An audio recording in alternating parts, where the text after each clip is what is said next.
I'm sorry that we're running a little bit later than we had anticipated. I think I should have set my clock forward back in May. I don't know. Most of us are familiar with the beautiful custom of dipping apples in honey as part of Rosh HaShanah. As we dip the apples in the honey, we say a bracha, a blessing, that the new year should be a Shana Tova Umetuka Kedevash. We hope that the new year will be sweet as honey. There is a lesser-known custom which has become increasingly popular and more widespread in recent years. It is of Iraqi Jewish origin. And that is, the Jews of Iraq would say a blessing over various fruits and vegetables at the meal of Rosh Hashanah, and each one would perhaps be a pun on a Hebrew word for a particular food. So, for example, we hold up a date, which in Hebrew is the word tamar, and we say sheyitamu sonenu, which means may our enemies perish. And then we eat a leek, which in Hebrew is karat, and so we say sheyichartu kol mevakshe ra'atenu, which means may those who seek evil against us be cut off. For beets, which in Hebrew is selek, we say sheyistalku oivenu, may our enemies be driven away. There are more, but I think you get the picture. I don't want to give you the wrong impression. There are some positive blessings within these, such as when we eat the seeds of a pomegranate and express our hopes that our lives will be filled with mitzvot as the pomegranate is filled with seeds. Overall, though, the pattern and the theme of a number of the blessings is a plea to God to annul the plans of those who seek to destroy us. I do not know the history or the origin of the custom, nor how long it has been around. The truth is, though, expressing the hopes that our enemies who plot harm to us will fail in their efforts could probably be said by almost any Jewish community anywhere in the world at any time in history. Last month, Ruth Weiss, Professor Emerita of Yiddish and Comparative Literature at Harvard, published a piece in the online journal Mosaica. And the piece was entitled, "Is the Writing on the Wall for American Jews?"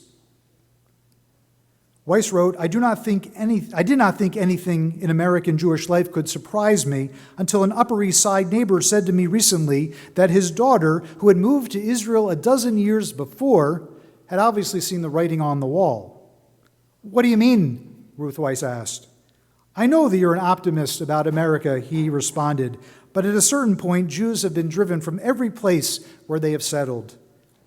I was stunned, wrote Weiss. You don't mean she thought Jews were so endangered that it was time to leave America as Jews are leaving France and Russia, do you?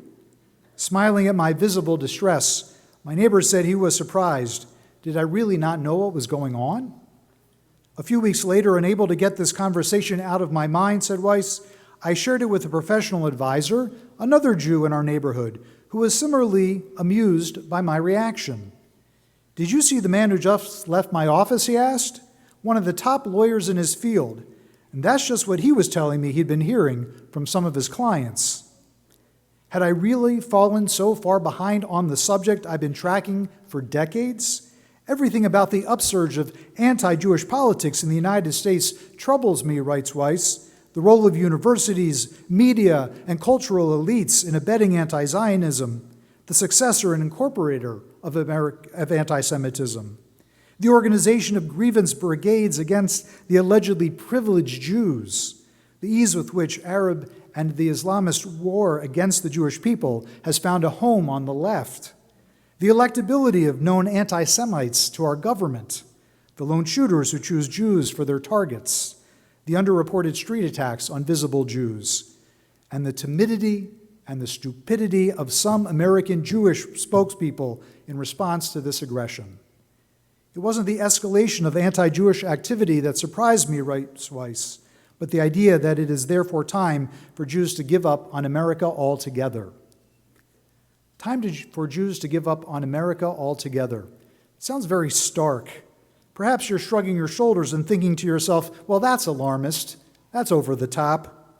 Right-minded members of the Jewish community are not feeling anything close to that level of concern.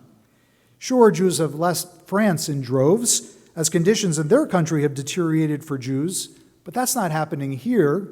Could it happen here? I don't think I'm naive or ill-informed or not paying attention.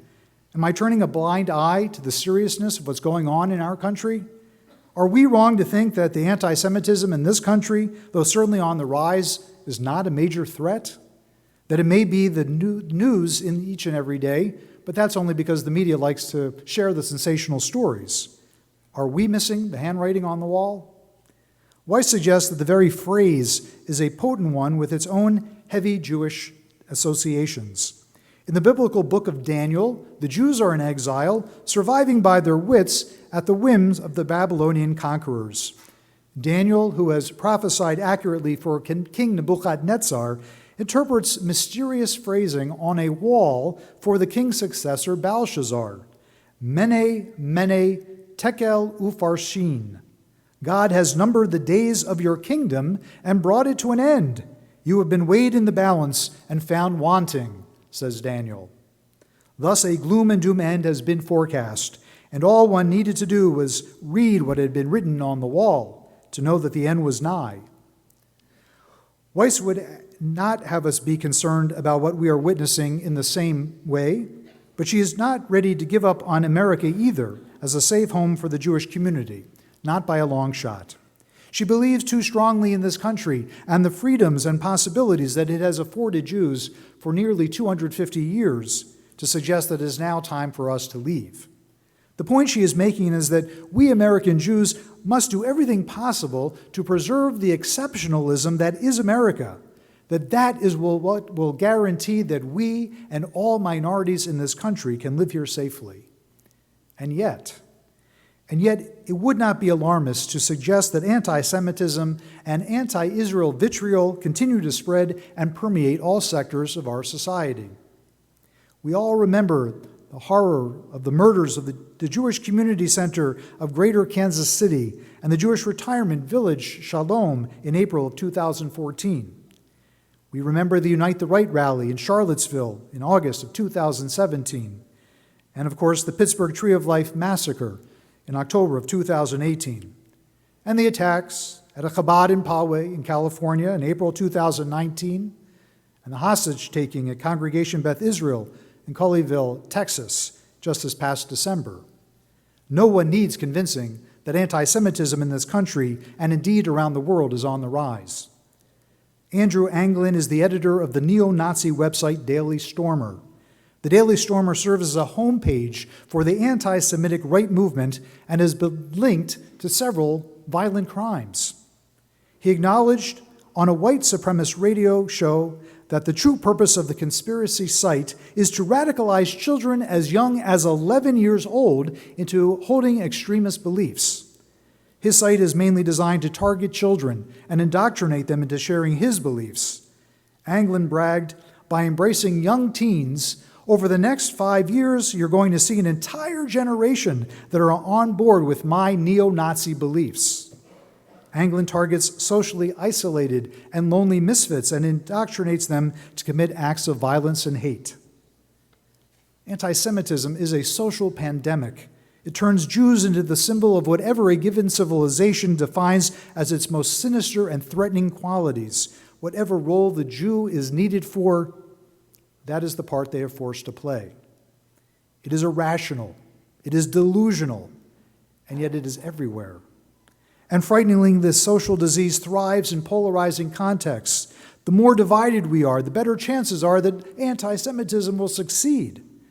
When our society's immune system is healthy and functioning normally, the virus of anti-Semitism is kept in check. But, as Barry Weiss, the book author and speaker, in her book, How to Fight Anti-Semitism, argues, when our social immune system is weakened, as it is right now, and dramatically so, the virus will come out, as it has so many times before, in some of the most seemingly civilized cultures in the world.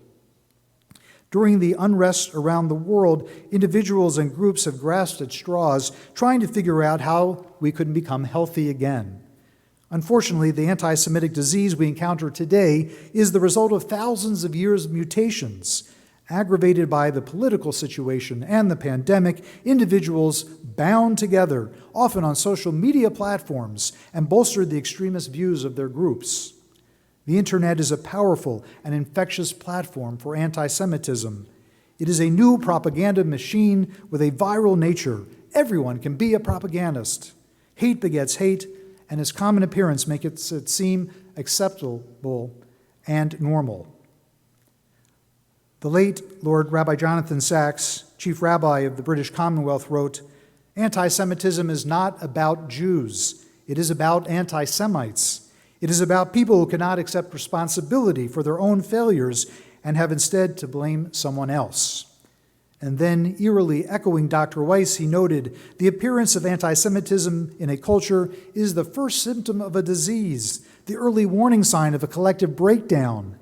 If Europe allows anti-Semitism to flourish, that will be the beginning of the end for Europe." A formal working definition of anti-Semitism was established by the International Holocaust Remembrance Alliance in 2015. It states anti-Semitism is a certain perception of Jews which may be expressed as hatred towards Jews. Rhetorical and physical manifestations of anti-Semitism are directed toward Jewish or non-Jewish individuals and their property, toward Jewish community institutions and religious facilities. But a simpler definition, one which we equate with the hateful treatment of Jews, would be anti-Semitism means denying the right to Jews to exist collectively as Jews with the same rights as everyone else. And we know that it has taken different forms in different ages. In the Middle Ages, Jews were hated because of their religion. The early church needed to show that it had come as a replacement for Jews. This is called supersessionism, the view that the Christian church has succeeded the Jewish people as the definitive people of God. That is why the Christians labeled their Bible the New Testament and the books of the Jewish Bible as the Old Testament, showing how their new covenant has superseded Jews' old covenant with God. There's little need to document how rapidly the disease has spread in our own time. This month, a Milwaukee newspaper reported that Jewish students at the University of Wisconsin were greeted on the first day of classes with sidewalk messages calling them racists and genocidal and having blood on their hands.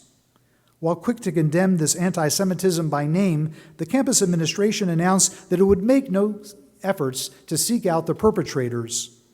Its robust commitment to free speech, the administration announced, can be difficult and uncomfortable at times, but there can be no doubt that those who committed the acts in question represented free speech, which the administrators beg to remind us is a core value at the university.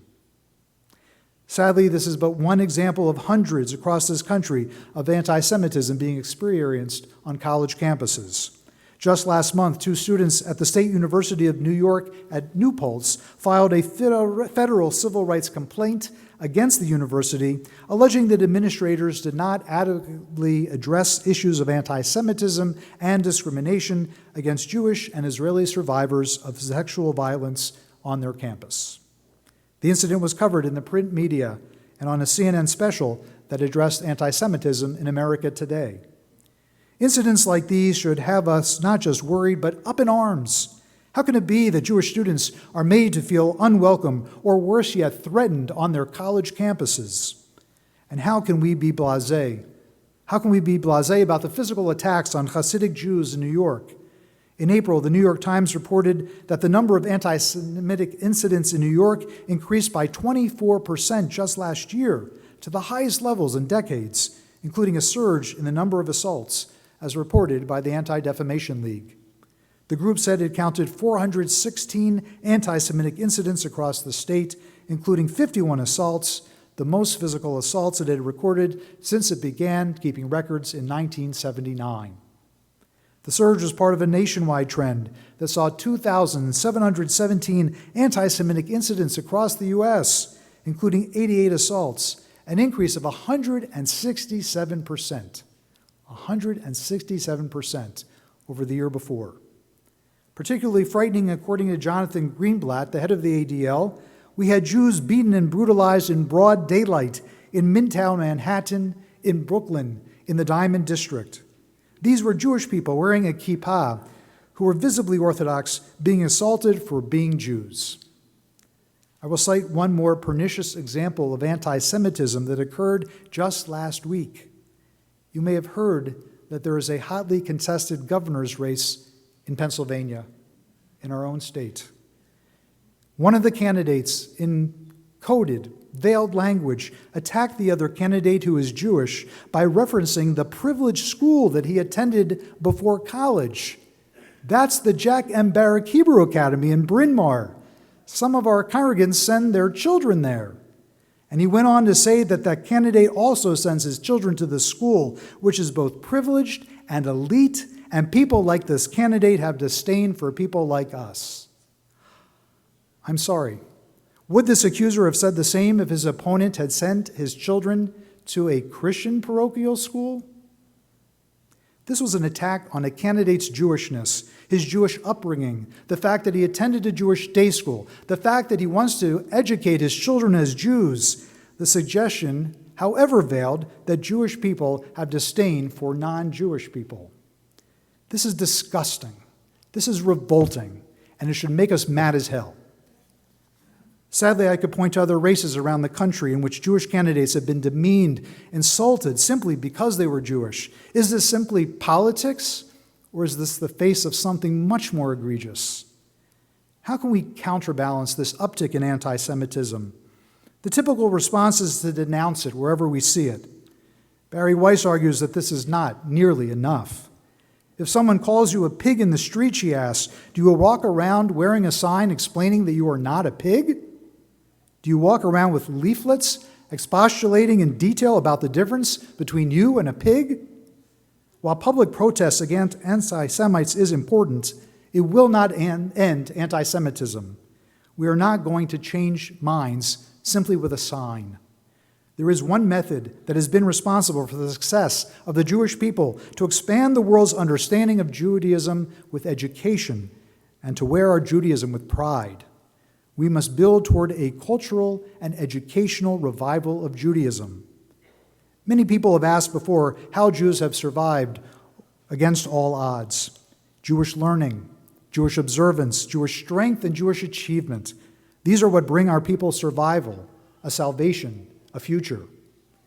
First, we must examine what it is that we want to fight back against and what exactly we are fighting for.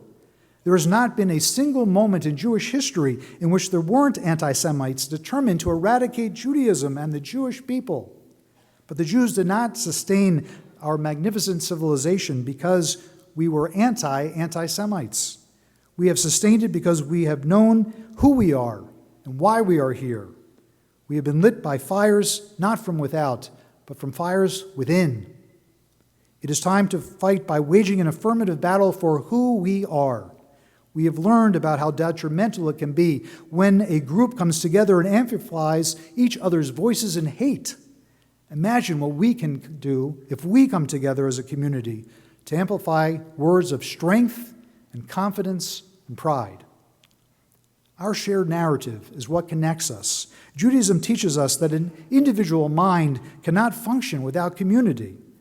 We are taught in the book of Leviticus that God will be sanctified among the children of Israel, not by individuals, but by the collective.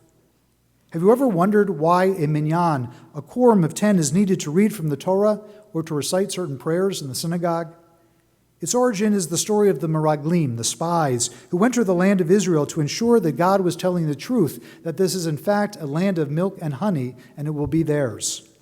Upon return, Meraglim declared to the entire Israelite people that they were like grasshoppers in the eyes of giants who inhabit the land.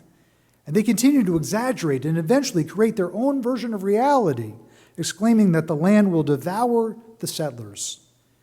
As the exaggerations ensue, each spy reinforces the perceived experience of the other until a new truth has been established. No one should trust God nor risk entering this land. With time and with every retelling of the scary events, some details fall away and others become exaggerated. When people come together, we have the power to reinforce stories and cycles of violence and injustice or of joy and plenitude. Being part of a community is the source of us being a social glue that allows us to cement our shared narratives. Just as communities can spread hate, they can also spread love. Our voices can dwell in fear, anti-Semitism, and hate, or we can choose love and pride. Our rabbis teach us that when love is chosen, that is where God's presence descends. God prefers humans to angels because we choose to gather and create goodness and holiness. On November 9th, 1938, when the Nazis set fire to hundreds of synagogues throughout Germany on the night of Kristallnacht, ordinary Germans joined in or stood by to watch as the fires burned. An attack on Jews was seen as an isolated incident and only an attack on Jews. In Pittsburgh, the reaction was the opposite. When a man walked into the Tree of Life synagogue and massacred the worshipers, it was seen as an attack on every minority.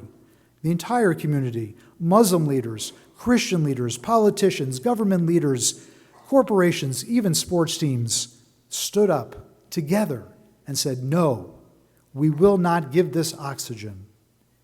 In the not-so-distant past, Jews faced evil essentially alone. Now we are surrounded, thankfully, by a sea of goodness. We refuse to pack up and to leave our Jewishness in hiding. In 2018, Felix Klein was appointed to be the German government's special representative to fight against anti-Semitism. He was to serve as the contact person for the Jewish groups and organizations on behalf of the government.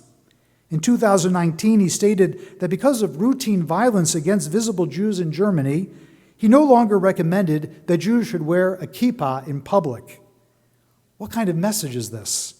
Anti-Semitism will continue to thrive if Jews hide our identity and our Jewish story. The right response was modeled by a popular German tabloid called Bild.